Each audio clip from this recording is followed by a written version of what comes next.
अकोल्यावरून दिल्लीला जाताना आमची ट्रेन झाली पंक्चर. तर सर्वांना जय श्रीराम. मी कौस्तुभ स्वागत करतो तुमचं आपल्या ट्रॅव्हल सिरीजच्या सेकंड पार्टमध्ये. बॅगा वगैरे भरल्या आम्ही. त्यानंतर पोहोचलो डायरेक्ट स्टेशनवर आलो. तो स्टेशनवर आपली ट्रेन वगैरे आलेली होती. बसलो मी ट्रेनमध्ये. थोड्या वेळाने निघाली ट्रेन. मग काय अकोला स्टेशनला टाटा वगैरे केला. त्यानंतर अंदर गेल्यानंतर मग लागली ताकदनं भूक. अंदर गेलो.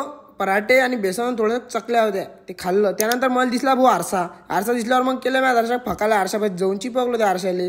मग मला महाराजचा बोर. मग काय धसलो बाबी वरच्या शिटीवर आणि जराकभर झोपलो. मस्तपैकी झोप वगैरे घेतली तिथं. त्यानंतर मग थोड्या वेळा अंधार झाला. आलो बाहेर आलो तर आमची ट्रेन एकाच जागेवर 2-3 घंट्यापासून उभी होती. ट्रेनमध्ये अंदर चॉकलेट वगैरे खाल्ले. मग मी त्यानंतर मग सरदारजीच्या काहीतरी गोष्टी ऐकल्या. मी पंजाबीत समजत नव्हतं काही, पण ऐकून घेतल्या. तरी आमची ट्रेन की पुढे जायचं नाव नाही घेत. 4-5 घंट्यापासून एकाच जागेवर उभी होती. तेवढ्यात मला मागून आवाज आला की आपली ट्रेन पंक्चर झाली. मी म्हटलं पंक्चर.